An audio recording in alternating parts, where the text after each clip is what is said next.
Welcome, everybody.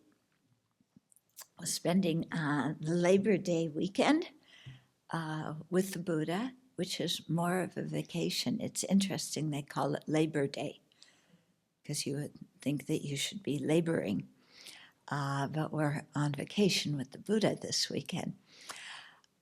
So it's quite unusual. I keep this whole week waking up and it's like, there should be a lot of people coming to the Abbey now for this retreat, because this has always been a very popular retreat at the Abbey, and nobody else is showing up.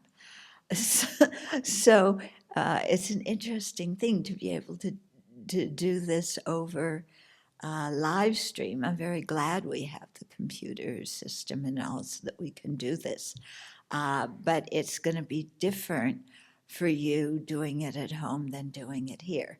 And it's different for us doing it without all of you here. So we'll keep the same schedule as we usually have. But I want to talk a little bit about the discipline of the retreat so that as much as you can at home, you can create a good environment for yourself for developing concentration. So we realize at home, you have your family, your dog, your cat, your pet frog, and then, of course, the extension of your arm, the cell phone. Okay, so if you were here at the Abbey, you would be giving your cell phone to the office manager to place in a box during the duration of the retreat. Why? So that you could really focus on being here and focus on the meditation. So I know at home it is so tempting because you really have to call somebody and they really have to talk to you right now. But if you can, it's really valuable. Turn your phone off and put it away for the weekend, because this will really influence your ability to take in what you're learning here at the retreat. Yeah, because here the monastics are keeping silence during the retreat. And if you want to develop concentration, as we go through it and you hear about the conducive circumstances for that, one is simplicity in your life and having few needs, few wants, being content with what we have. And so try to do that this weekend. Yeah, don't go out shopping and get chocolate ice cream, because you're lonely over Labor Day and you wish you could be at the beach in California, but it's 110 and you'll get sunburn if you go. So, not to mention maybe getting COVID as well, but, make your life this weekend simple. Yeah, really make it a retreat at home as best as you can. If you live in a situation where you can keep silence, keep silence. If you live with other people and you have a 2-year-old who wants your attention, that's going to be a little bit difficult, I should say. But just do your best to keep for these 3 days a simple lifestyle, and not to talk a lot, not to watch TV, and so on. So you may feel like you're going into withdrawal, yeah, but when you're in retreat, there's something else you can put your mind on besides the usual distractions. And so during the break times during this retreat, what I really recommend is you can do some reading of Dharma books, yeah, or listening online to some talks, something like that. And also do walking meditation. This is good for your body, good for your mind, and So let me talk about the walking meditation now before we get any further, because there are break times, and you want to use them wisely, because what you do in the break times influences how you do in the sessions. And if you're able to keep up your meditation perspective in the break time, then when you sit down to do your sessions, it's much easier to meditate and focus and get into the session. So with the walking meditation, there's 3 ways to do it. Usually we do it outside, circumambulating the Buddha in the garden. But you can choose where you want to walk. Outdoors is nice, get some fresh air if you can. So one way to walk is to just pick 2 points and walk back and forth between those 2, walking slowly, okay? And at first you focus on your one foot and lifting it, pushing it forward, placing it down, and then lifting, pushing, placing for the other foot. And you can say these 3 phases to yourself. That might help you focus on the sensations that are going on with your feet. So lifting, pushing your foot forward, placing it down. Lifting, pushing, placing.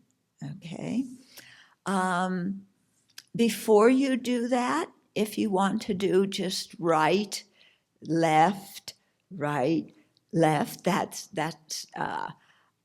requires less focus.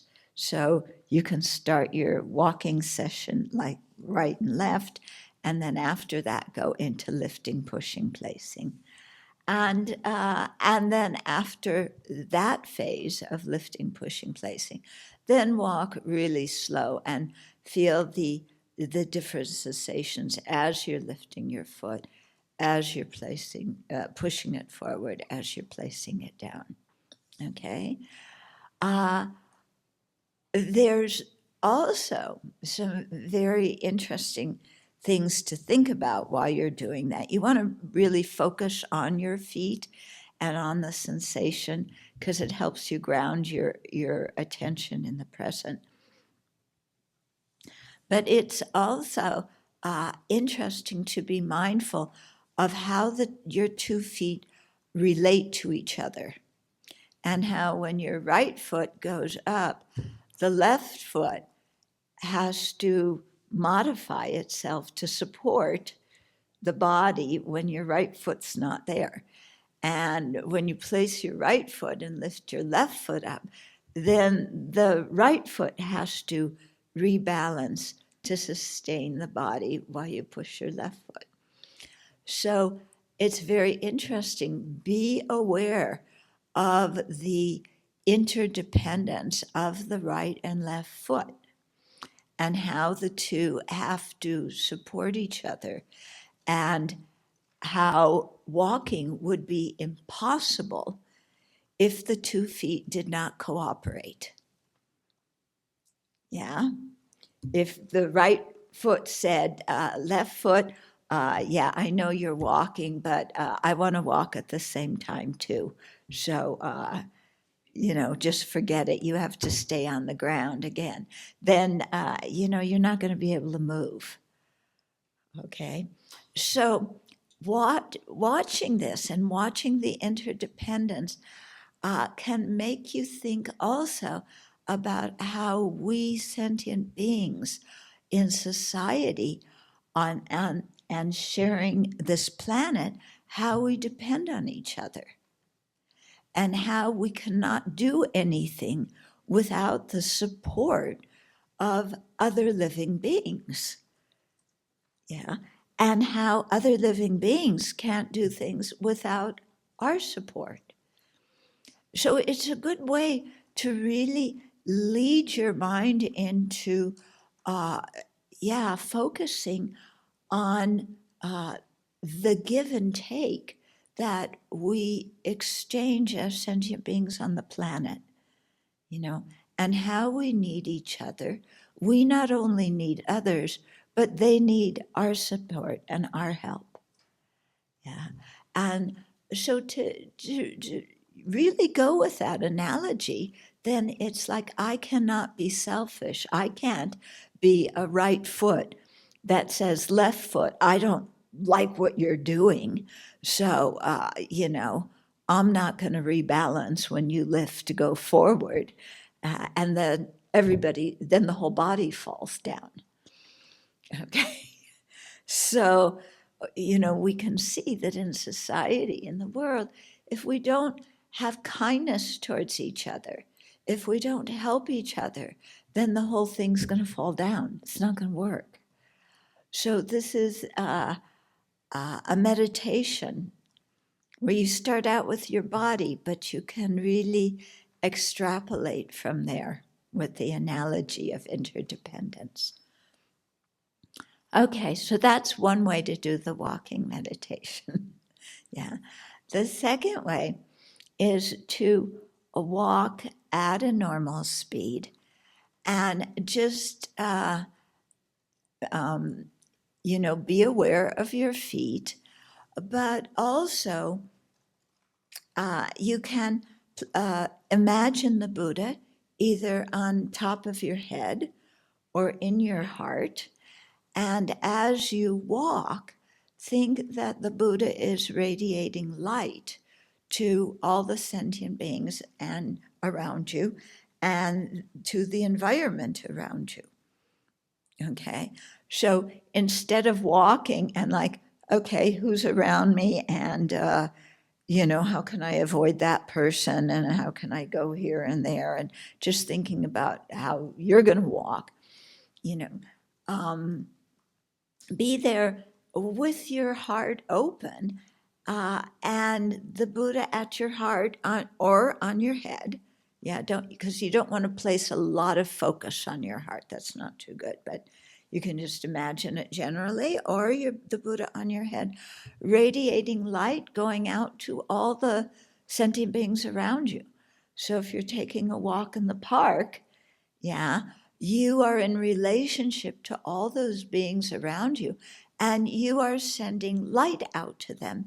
And you imagine that the light from the Buddha pacifies their mind, helps them to feel more confident, subdues their anger and their attachment, yeah, and just fills them with bliss and compassion. So you can walk here, you're walking just normal speed in a normal way, but with visualization. And it really changes the whole experience of walking. If you were up here at the Abbey for the weekend, you would be sending light rays out to all the grasshoppers, all the stink bugs. Yeah, they're really popular now. The moths, the spiders. I even have a tree frog above the window in my cabin, lodged there. He's by the front door supervising, instead of a camera, that there's a tree frog there knowing who comes and goes. But you would be aware of all the insects and all the other animals, around you, and sending light to them as well as to all the human beings around you. Okay. And if you are walking in a private place where you don't see anybody else, we're always in relation to other living beings, so you could radiate the light further out to all the beings that you can't see too. Okay, and then the third kind of walking, this is how they do it often in the Zen tradition in China and Korea and all, is they walk very, very quickly.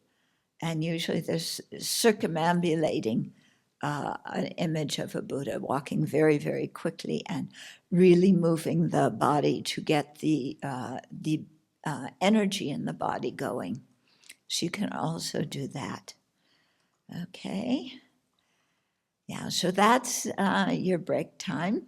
Doing yoga and Tai Chi and so on is also very good during the break time, because when you sit down to meditate, often if the body isn't well prepared and if the energy winds in the body are rough, yeah, then it's hard to sit still and focus. So the activity, the walking and Tai Chi, Qigong, yoga, and so on in the break time is very helpful for that.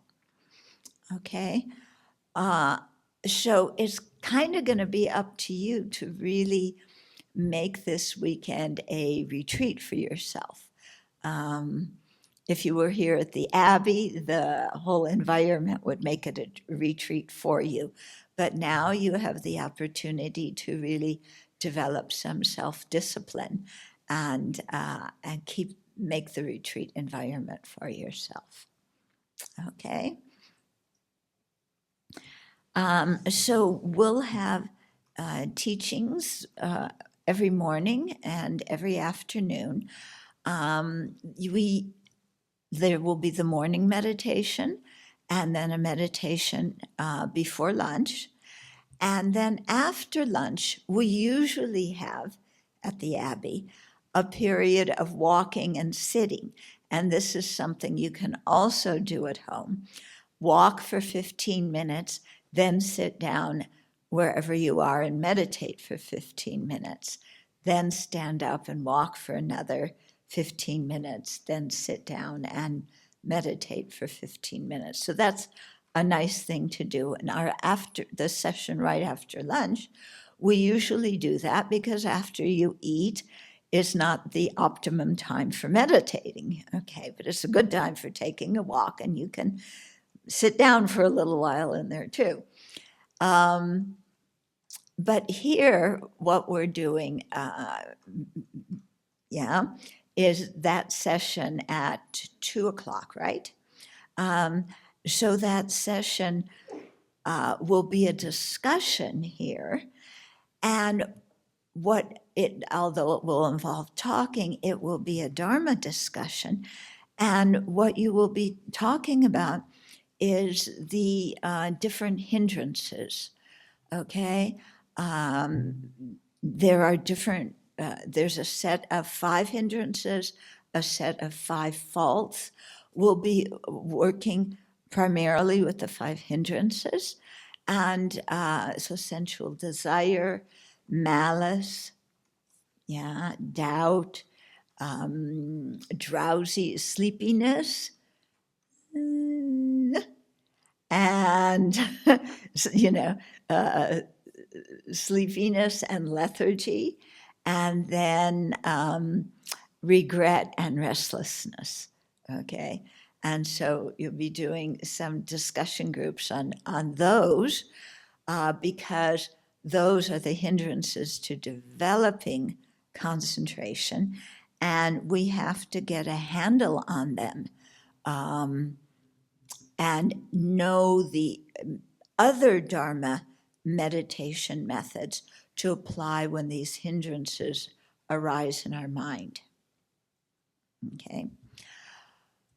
So that was a little bit of introduction. Now we'll do the recitations that we'll start the session with. And then afterwards, when I do the Dharma talk, I want to place the practice of concentration or serenity in the context of the Buddhist path. Okay, so not to see it as just some isolated practice, but really making sure that it is part of our spiritual path. Okay, but first, the recitations. When we do the recitations, we're not just saying them to empty space. So it's important you create a whole scene for yourself. And, you know, we are usually creating scenes for ourselves. Yeah. You usually think, oh, if I visualize the Buddha, that's all fantasy. But the person in front of me who's so mean and nasty, they're real. But actually, the person that we think is so mean and nasty, we're the one that's creating them as a mean and nasty person by picking out certain actions or words and exaggerating them and making up a whole story about this person. So instead of letting our mind make up stories about there's all these terrible people, and that isn't hard these days, is it? It's like every new day there's something new with our dear Prez, coming out, some new scandal. So it's not hard to get really upset and angry. Yeah.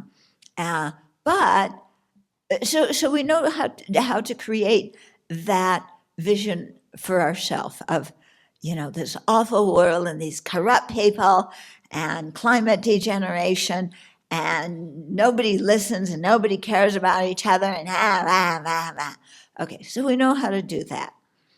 Yeah. And we think we're perceiving reality when we do that. We're not. We're not. Yeah. The emotions are coming from in here, they aren't coming from out there. So when we do the recitations, we're creating a different environment. We're imagining being in the presence of the holy beings. Okay? So you're in the presence of the Buddha who's sitting so peacefully. Yeah. He's not tweeting anything. Yeah. He's just sitting peacefully. He's not scowling. He's looking at you with complete acceptance and kindness. And there's a whole group of Buddhas and Bodhisattvas in front of you. Yeah. And they all want to help us, on the path, attain awakening. So you're not sitting in the midst of, a group of obnoxious people. You're sitting in the midst of, all these holy beings. And all the sentient beings are all around you. Yeah. And you're not thinking of them as being all around you. Some are protesting, some are looting, some are shooting the looters, some are the police shooting the shooters. When you think of sentient beings, you're not thinking that way. Okay? When we create this scene, the holy beings are in front of us, all the sentient beings are around us, and we imagine that the sentient beings are peaceful. Yeah. And we think they're peaceful in this moment. We remember that there are times when they aren't peaceful and when they have incredible suffering, physical, mental, spiritual, whatever. And so we have a feeling of compassion for them. And then we imagine when we do the recitations that we're leading all of them to take refuge in the Buddha, Dharma, Sangha. Okay, so when I do this, I have the whole U.S. Congress around me. Okay, and Nancy is on this side, and Mitch is on this side, and Donnie is right in front of me. I have to see him before I see the Buddha. And in this way, I have to wish all of them well and acknowledge their own internal suffering and dissatisfaction in their life, as well as acknowledge their potential to become a fully awakened Buddha. And I'm helping them to do that by leading them in taking refuge and generating bodhicitta. Okay? So you can put anybody else that you don't trust, that you don't like, put them in the visualization too, and imagine that they really want to change their lives and learn the antidotes to the mental afflictions. And so you're helping to connect them to the Buddha, Dharma, Sangha. Okay, this is very powerful. To change our way of viewing other sentient beings. Yeah. Okay. So let's take a minute, and imagine the Buddha in the space in front of you with his body made of light, golden light. The expression on his face is very peaceful, but it's also engaged. And so he's looking at all of us with acceptance and with kindness. And he's surrounded by countless Buddhas who are also looking at us with acceptance and kindness.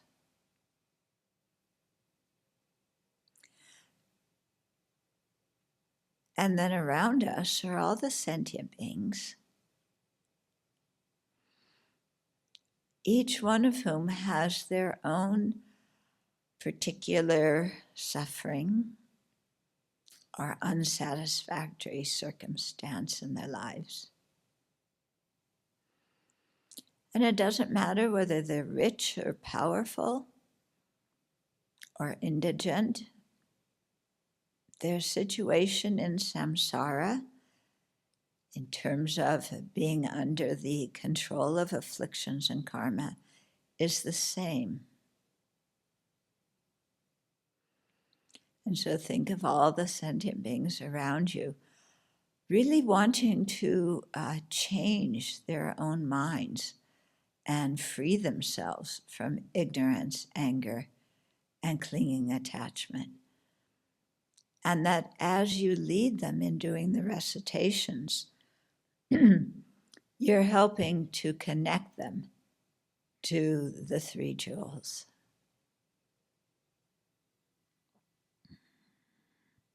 Then let's cultivate our motivation. And recalling that we are part of a universe filled with sentient beings.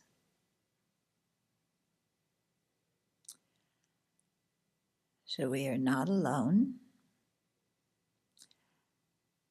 And we operate in relationship to and in dependence on all these other living beings.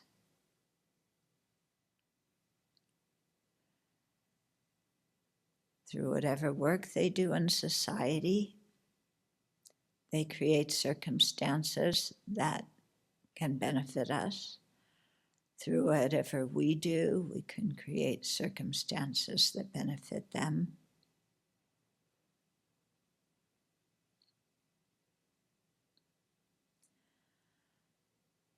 So if we think about how dependent we are on each other, we depend on the people who grow our food, transport it, stock it on the shelves, check it out at the checkout counter. If you go to a restaurant, all the people who cook the food and clean up after us.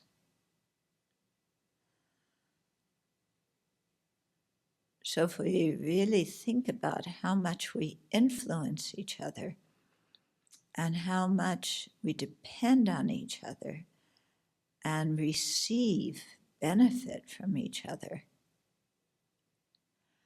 then we don't feel alienated and cut off from these people. Because really, on the ground level, we are all in the same boat together, and we need each other. And since that's the case, and we can't live on our own, then it only makes sense to care about the welfare of all these living beings.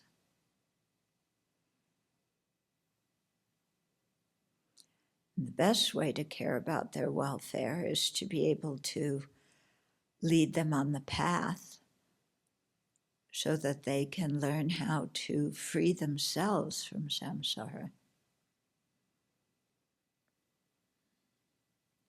And to really be able to do that, we have to be able to free ourselves. So we generate the altruistic intention of bodhicitta, aspiring for full awakening, a state in which we ourselves are liberated, and we have the greatest capacity to be of direct benefit to other living beings. So generate that motivation now. And let's make that our motivation for sharing this whole weekend together.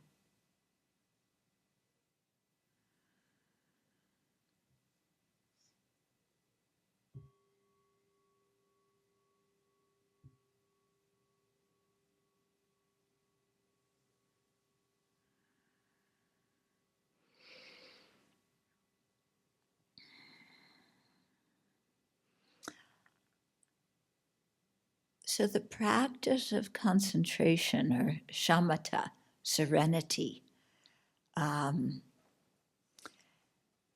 is part of the Buddhist path.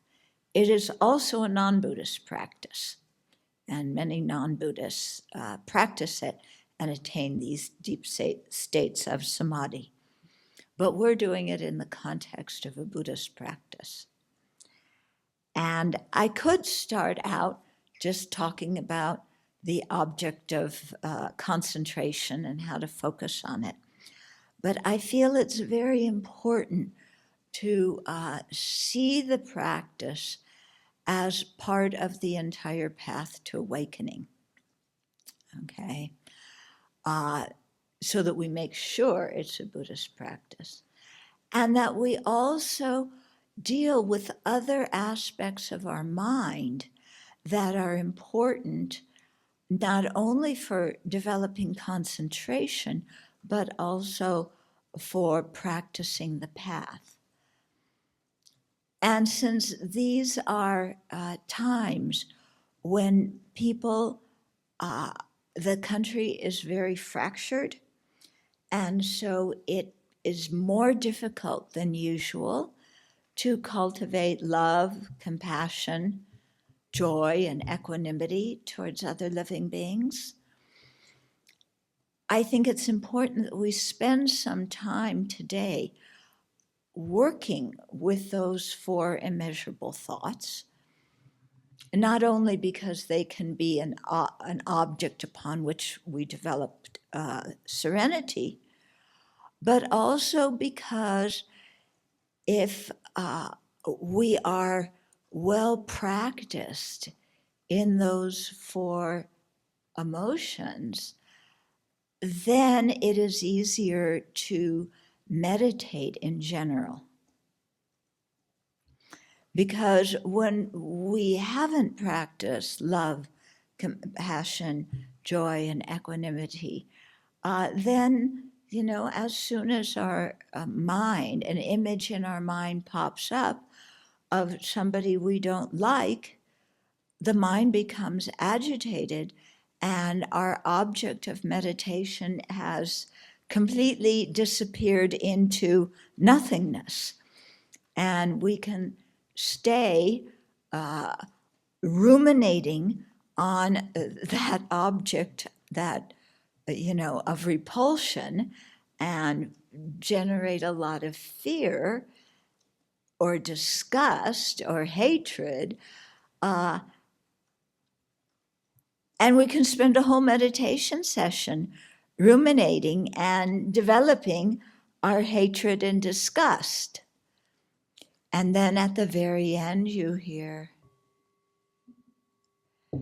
and you open your eyes and you go, where have I been that meditation session? My object of meditation that I started out with, maybe the breath, maybe the image of the Buddha, I lost it after about 5 seconds.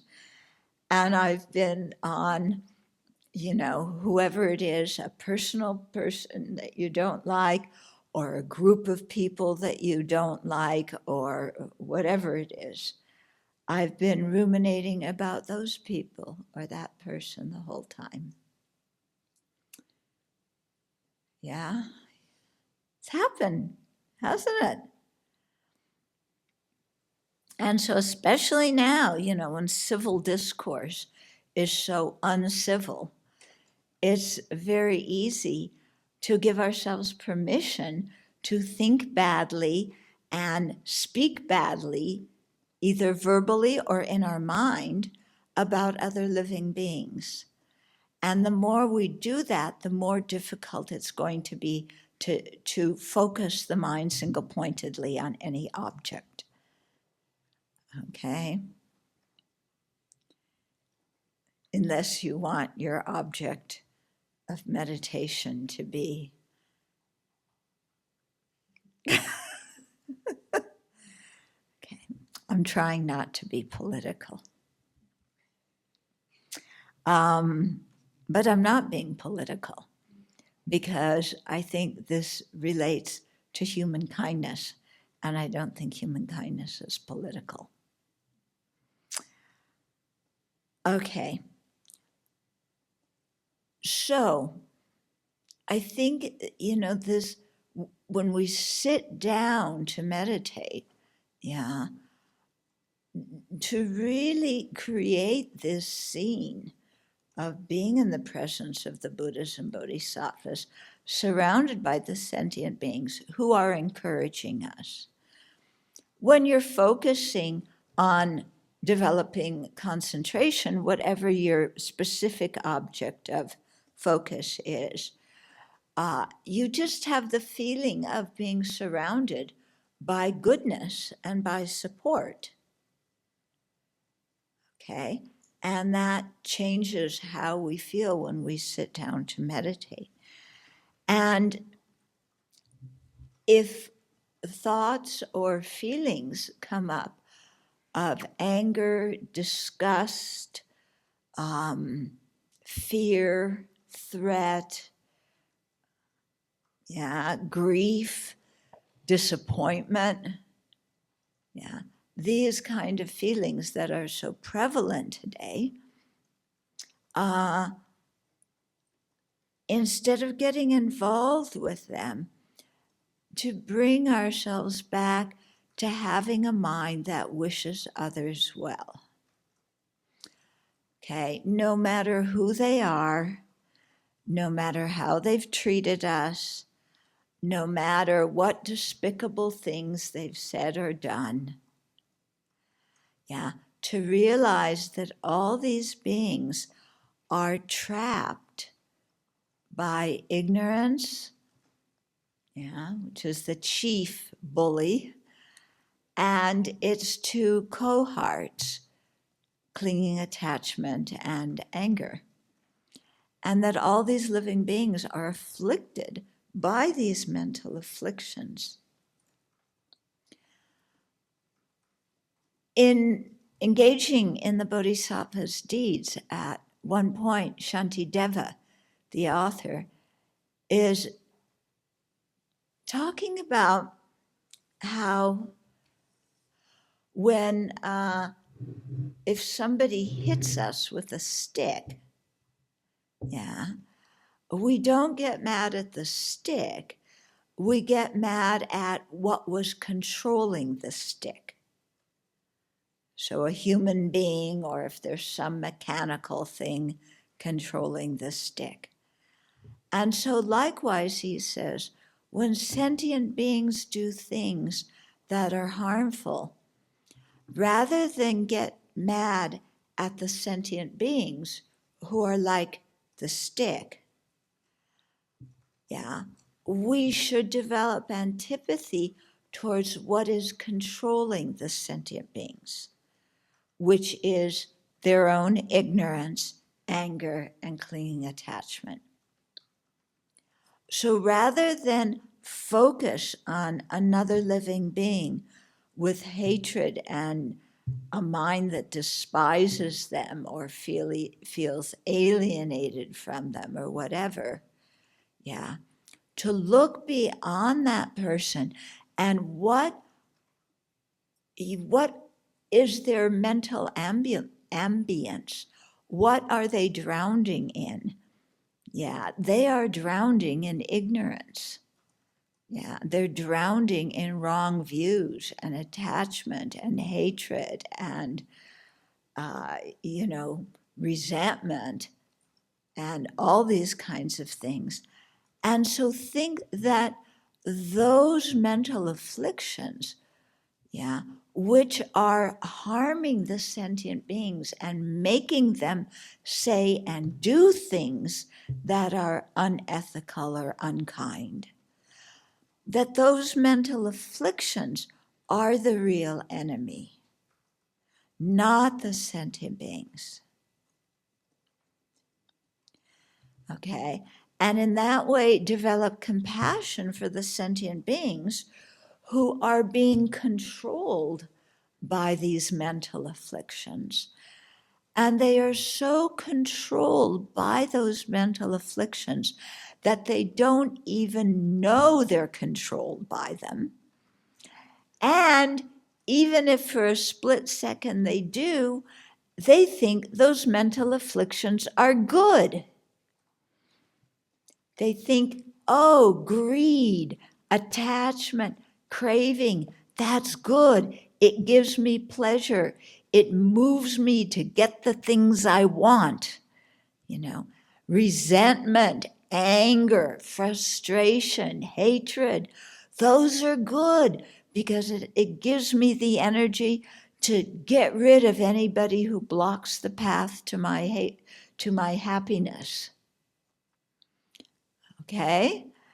And so we can see how the sentient beings are being tortured, very explicitly by greed and hatred and rage. But what they're really wanting is peace, and they're deprived of that. Okay? So if you've been reading about the protests, some of you may have gotten so disgusted with the news that you don't read it anymore. But if you've been reading about the protests, and now, we have so many different factions. We have the protesters, then we have the rioters, which with the looters. Then we have the right-wing extremists rolling into Portland, and we have a few Antifas, and we have the cops, and how many different groups are there? And then you have just the people who live down the street who want to get on with their lives. And to see that all of them are controlled by ignorance, anger, and attachment. Okay, now part of your mind says, but, so if you're on the side of the Black Lives Matter people, then you say those people are more important. If you're on the side of the right-wing extremists, you say those people are more important. Here in our practice, we're not thinking of other living beings, one more important than the other. We're thinking of every living being being important because they have the Buddha nature. every living being important, because in this life or in a previous life, they have done or are doing or will do things that directly or indirectly benefit us. So when you're meditating, if an image of one of these groups of people pops into your mind and you can feel the energy in your body start going, churning, then just back away and remember, these are all sentient beings who want to be happy and not suffer.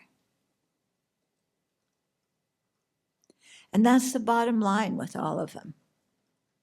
They all want to be happy. They don't want to suffer.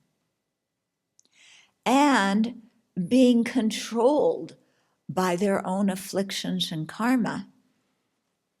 Some are found in one group or another group. If the karma changes, the one who's in one group could, in another lifetime or either later in this lifetime, jump over and be a member of this group. Yeah. And we see that just in a very gross sense. Before the election, many Republicans are going to vote for Biden, even though they say they aren't Democrats. People change their mind. There's some Democrats who want to vote for Donnie. Yeah? Everybody can change. So these afflictions are not who they are. And whatever group they're affiliated with is not who they are. It is a temporary appearance, a temporary situation. Yeah, that easily changes, and that it's not like the people chose that themselves. They're pushed by the power of the mental afflictions. So if you keep remembering that whenever a disturbing image comes into your mind, then you can easily quell your unhappiness, your disgust, your disappointment, grief, or whatever it is. Yeah. And develop compassion for that sentient being who is overwhelmed by their own afflictions. When you have that mind of compassion, then when you sit down to meditate and develop serenity, it's so much easier to concentrate because your mind isn't all turbulent. Okay? And turbulent it gets. Yeah. Because each time you look at one of those things, those incidents that's in the paper, or in the news, I should say, it's so easy to get upset. This is not meaning that we say that the positions that these people are taking in their individual groups is equal. Okay? Because people who are spouting hate are different than people who want equality. It's easy for the people who want equality to go into hatred. They have to be very careful to protect their minds. Yeah. But it doesn't mean that all of their ideas are equal, but all the people are equal in wanting happiness and not suffering.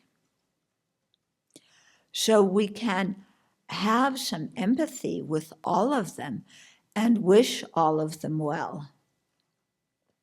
Okay? And even the people who hold very distorted views, who think that one group of people is superior to everybody else, or whatever view they're holding. Maybe they hold the view that it's okay to be a vigilante and go in the streets and shoot people. Who knows, But that all these people have the potential to become fully awakened Buddhas. And they are not an inherently existent person who is always who they appear to be right now. Okay, so we have to loosen our own ignorance that grasps other people as being inherently existent. We have to subdue our own attachment that prefers some people to others, our own resentment and hatred and rage at the people who don't do what we want them to do and who are behaving in the exact opposite way. Yeah. So we aren't sitting back and feeling superior to everybody else because we know a few Buddhist words. Okay? We are also especially working on our own minds to make our own minds have a feeling of equanimity towards everybody. Otherwise, if we go around pointing fingers, you are so biased for your own side, and you are so full of hate for the other side. If we go around pointing fingers, you believe what I believe, so you're a good guy. You believe what I don't like, so you're a bad guy. Then it shows that we're right smack in the middle of the whole mess ourselves. Okay? So it's so important to work on our own mind, and doing the way of thinking, the meditation that I just described, is one way of working on our own mind. Okay?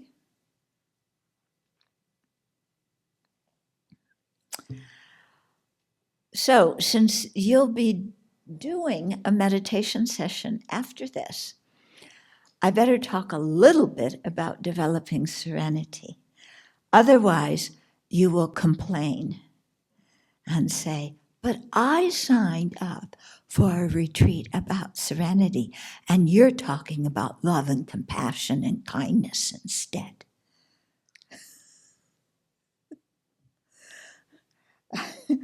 Okay, there's a reason I'm doing that.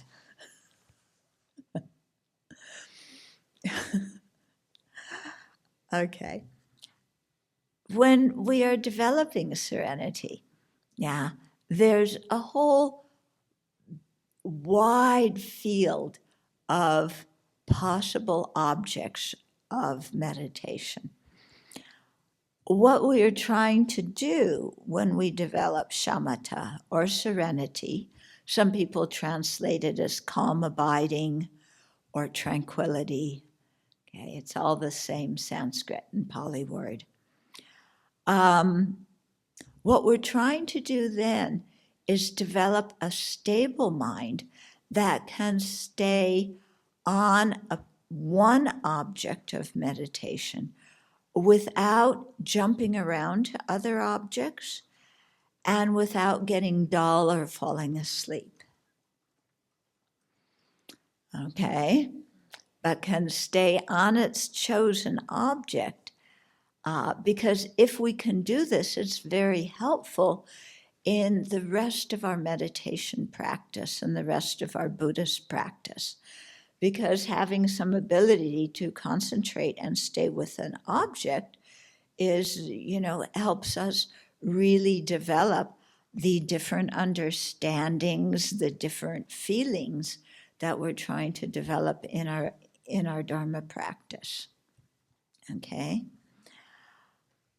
I want to do a little advertisement. What is it? Unpaid public announcement. Okay? For His Holiness the Dalai Lama's book, Following in the Buddha's Footsteps. Okay? So it looks like this. And published by Wisdom Publications. And this book has in it a very detailed description of how to develop serenity, and also of the meditative states that are higher than serenity that you can go on to develop. The cover of the book is a diagram very popular in the Tibetan tradition that shows how a meditator practices.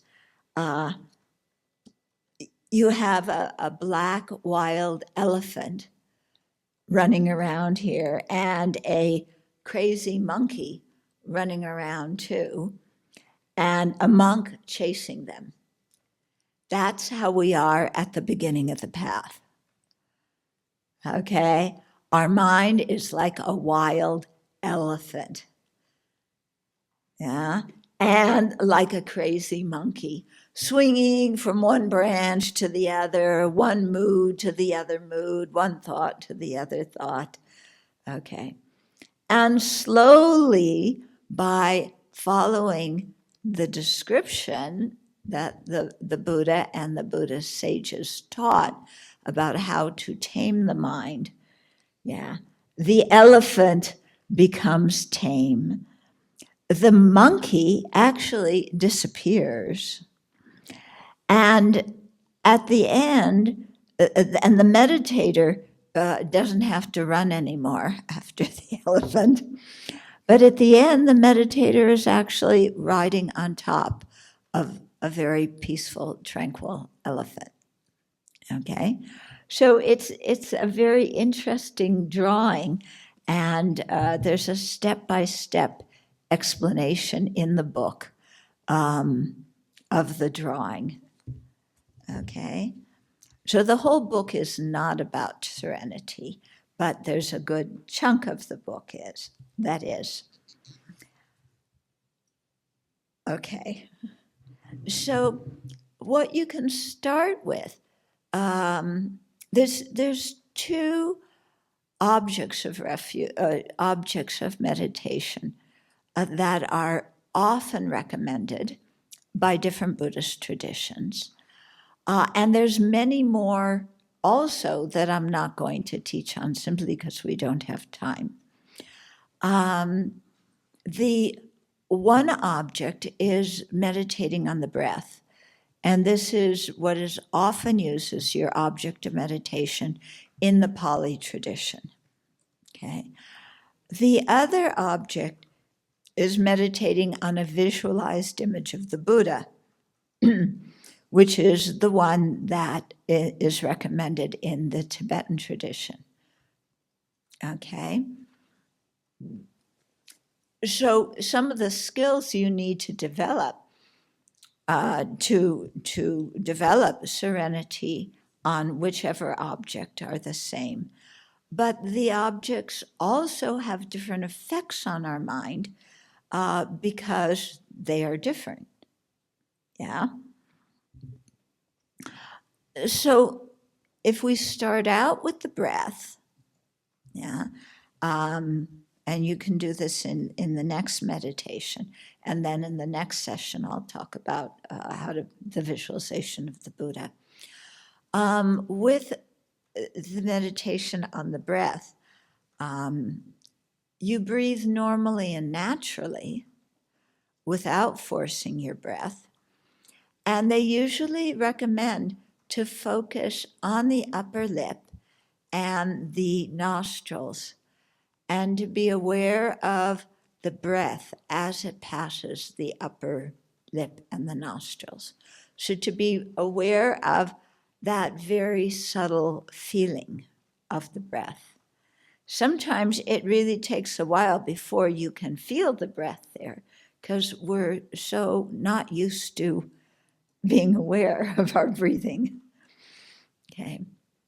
Another way to do it is to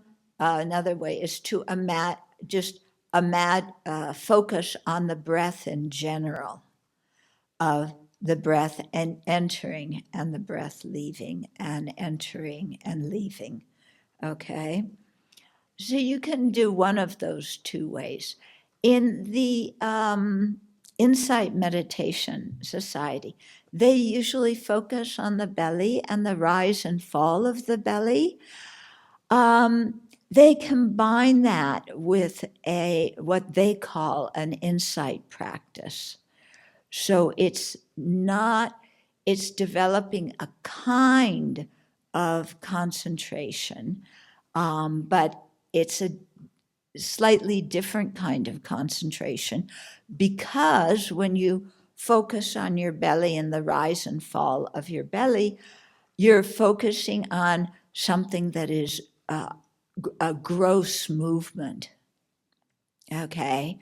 And when you're trying to develop serenity, you want to focus on something that is not grossly moving, because you're trying to stay in one place, okay?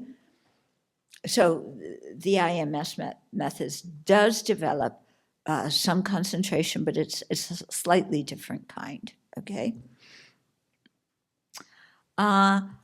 When you're doing the breathing meditation, it's important, don't push your breath, yeah? Some people like to take deep breaths. It's not really recommended in this case, okay?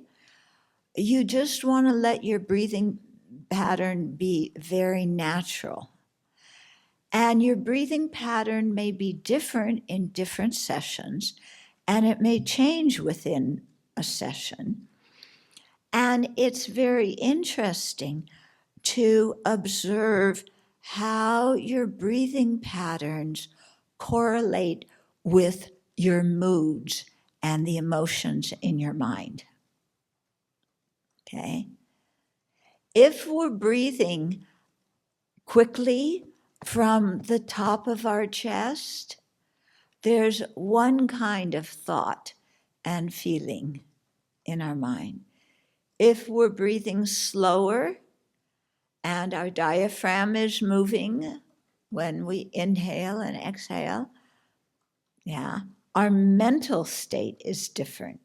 So it's interesting to be aware of that correlation. Yeah. And that can help you often identify what you're feeling or thinking. And then by maybe slowing the breath down or whatever, to help reduce the intensity of a certain emotion. Okay? If you're grieving, your breath is really like all over the place, isn't it? And so is your mind. When you can, when you know from your own experience of observing the breath that a different breathing pattern is associated with a calmer mind, then you can start to gently gently move to another breathing pattern in a way to calm your mind, okay? But when we're just practicing the breathing meditation normally to start with, don't force your breath, or don't deep breathe. There's no wrong way to breathe. So a lot of people have anxiety about, am I doing it right? There is no way to breathe wrong. Okay, just breathe, please. That's very important. Yeah. So that can help you let go of the idea of am I breathing right or wrong. But we can be aware of our breathing habits. Okay, so here's an experiment. Put one hand on your belly, put one hand up here. Okay, now breathe so that you're not forcing it, but so that your belly expands when you inhale and it slightly contracts as you exhale.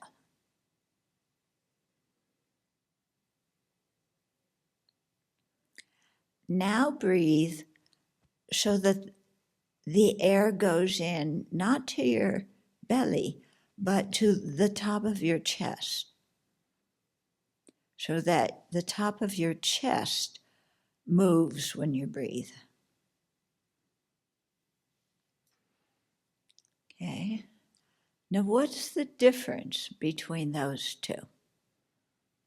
The difference physically, the difference mentally.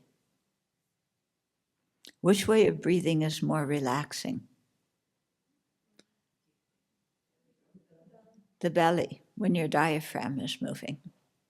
Okay. Which way of breathing makes you slightly nervous, maybe? Breathing from up here.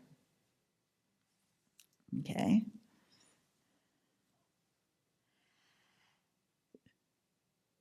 How do you feel in your body when you breathe from down, from here, from your belly? How does your body feel? More grounded.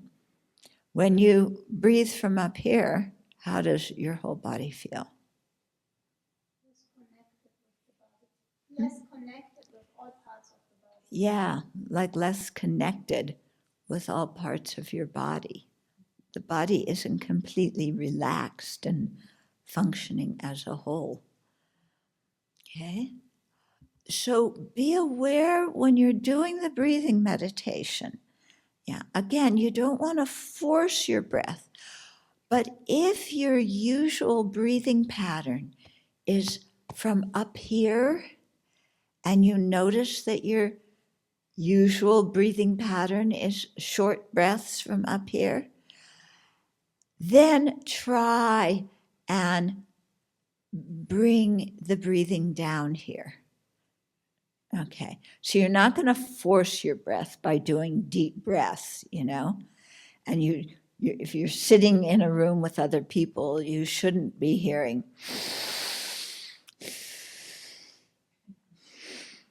We had one retreat here where one person was absolutely intent on doing deep breathing, even though we said, please don't. And it ricocheted throughout the whole room, the sound of him breathing. Okay? So we don't want to do that. But just if you're up here, just try and let your body relax and bring the breath. Move your diaphragm.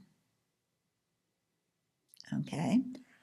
And if you discover that your breath is so often up here, be aware of how that influences how you feel and think. Yeah? Because when we're just breathing up here, it's short, tight, shallow breaths. Yeah, that comes usually when the mind is anxious or fearful or angry or experiencing something, quite intensely. When we're really relaxed, the breath slows down and the diaphragm moves. Okay, so just be aware. You can learn some interesting things about yourself by watching your breath. And you may notice certain situations where your breathing instantly goes up here. Yeah. maybe people in certain roles come into the room. Instantly, I'm nervous. Yeah, I need to protect myself. I'm breathing from up here. Okay. And then there may be other events or places in your life where you notice you're more relaxed and the breath and your diaphragm is moving when you're inhaling and exhaling. Okay. So when you're doing the breathing meditation, there's two mental factors that are very crucial. And this goes for any object of meditation. Mindfulness and introspective awareness. Okay, mindfulness, or sati in Pali, smriti in Sanskrit, and introspective awareness, or sampajana. Okay, and with mindfulness functions to hold the attention to the object of meditation. So when you sit down to meditate, it's important to put your mind firmly on the object of meditation. Identify, in this case, the breath. That's your object of meditation. And be really aware of it. Yeah, the mindfulness holds the mind there. The introspective awareness monitors the mind. It's like a corner of the mind that every so often says, am I still on the breath? Or am I out to the movies? Am I lying on the beach? Am I, in la la land somewhere? Okay. And so sampajana will see if we've gotten distracted to another object, or if we're beginning to get drowsy and dull, and into this kind of nice, relaxed space that we can think is concentration, but isn't. Yeah, you're just kind of, that state when you're just beginning to fall asleep. Yeah, and there's a certain relaxation. And then before you know it.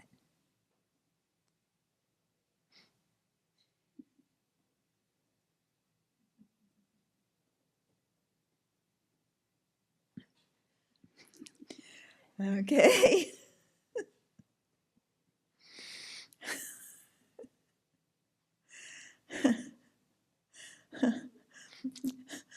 One time I was in a group retreat and somebody, we were talking, and somebody was saying, do you know anybody who's ever fallen off their cushion while they've been falling asleep?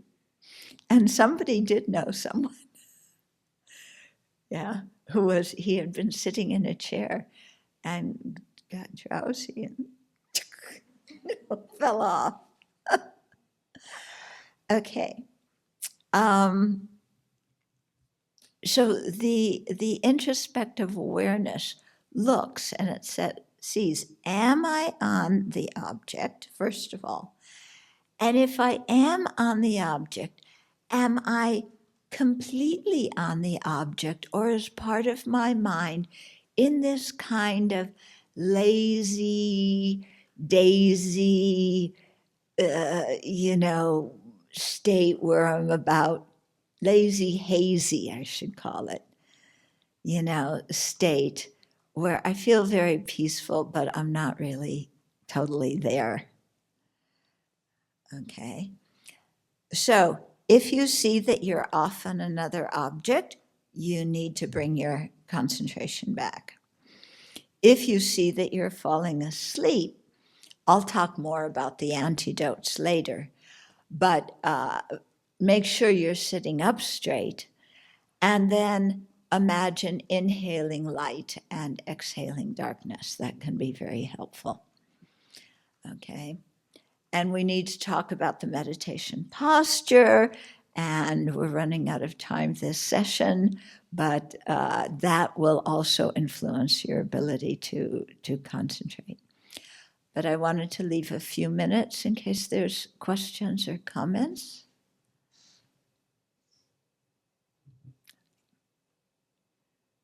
Anything here? Okay, if there's no questions and comments, then I'll just go into the meditation posture, okay? So this is the way Je Tsongkhapa describes it. It's called the 7-point Vairocana posture. Actually, somebody before Je Rinpoche must have taught this. I don't have the full lineage on this posture, okay? But ideally, yeah, if you sit in the Vajra position, some people call this the lotus position. The name is not the lotus, it's the Vajra. And in it, your left leg is on your right thigh and your right leg is on your left thigh, okay? If you can't do that, which most people in the US can't, then another way to do it is put your right leg down on the ground. Your left leg can still be up on the thigh, but the right leg is flat on the ground. If you can't do that, then slip your left leg down too, so that both of them are like this. Okay. I hope the people online can see this. Yeah. Okay. And then if you can't do that, then sit the usual cross-legged style where the legs are under the thighs of the opposite leg. Yeah. If you can't do that, then try sitting on a bench, a slanted bench. It's nice to put a cushion sometimes under your tush on the bench. If you can't do that, then sit in a chair. If you're sitting in a chair, your feet should be flat on the floor, not crossed. And you want to have a chair with a straight back. Yeah, not like our chairs here, where the back is further and it's back and it's tempting to lean, because you want to really be able to hold your back up straight. So if you can find a straight back chair, that's really good. Make sure that you have, if you're sitting on the floor, that you have something under your body in case the floor is very cold or very hard.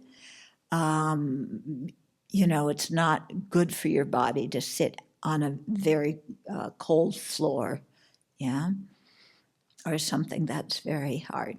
So the main thing is do the best you can. Everybody has a different body, and everybody's body cooperates or doesn't cooperate in a different way. And you may start out with one position. People may start out sitting on a chair, but after a while, as the energies in the body change, or if they're doing yoga or Tai Chi or whatever, they become more limber, then they can go down on the floor and sit cross-legged. Just because you can't hold still doesn't mean that you should necessarily go to a bench and then go to a chair. Why can't we sit still? There's all the uncontrolled energy in the body, okay? And so sometimes one part of your body may really hurt, yeah, and that's basically because you aren't used to sitting in that position. As you get used to it, as your mind calms down, and this is why what you do in the break times is really important, your body gets more limber, then you can sit on the floor, that way. Okay? Yeah. If you need a hip replacement like me, then don't do that because that's not going to work. Yeah. But if it's not something like that, don't dream up the scenario that I'm sitting on the floor and it's uncomfortable and I'm sure I will be permanently handicapped unless I move. Okay. So, you may experience pain. Don't just move at the first indication of pain. Yeah, just let it be. And, if it gets so intense that it's distracting you, you can move. Yeah, but not huge, gross movements. Okay. Some teachers say, don't move at all, just sit through the pain. I'm not from that school. Okay. But also, I don't advocate, like every time you want to move, moving like this. Yeah.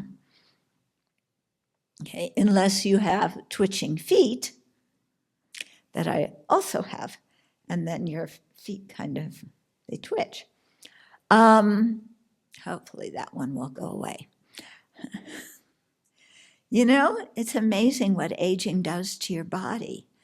Yeah, you never had these things, and then, it's like, what are you doing in my body? Well, your body's getting older. Okay, so then you want to sit up straight, have your back straight. Your hands are the right on the left, the thumbs are touching to form a triangle.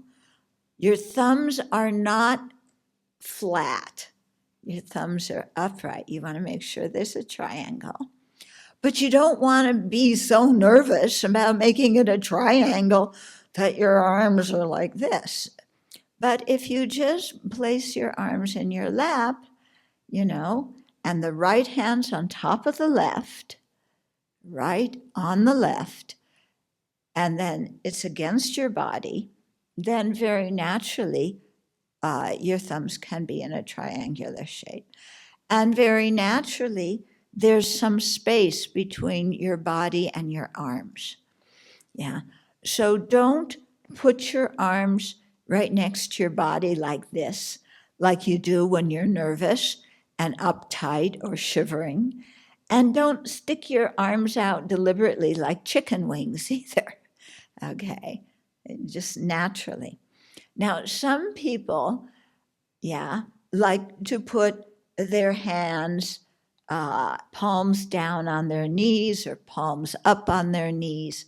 Some teachers teach it that way, but the tradition that I've been brought up in, our hands are always in front of us like this. And the reason for sitting in this position is that it facilitates the flow of the subtle energies in the body. And that is very helpful when we're meditating. Okay, so it's good to get used to sitting like this. Then your head should be level. Your chin can be slightly tucked in. I say this because many of us who work on the computer a lot, our chins are often out like this. Or you have bifocals and you're trying to see one level or the other way. And so you adjust your chin to see out of your bifocals. Yeah. So take your glasses off and then just keep your head level. Okay. Don't stick your chin out. You don't have a screen in front of you. Don't hold your chin in too much because that leads to this, okay, which you don't want. Keep your eyes a little bit open so that some light comes in that prevents drowsiness, but your eyes aren't really looking at anything. Don't focus them straight ahead.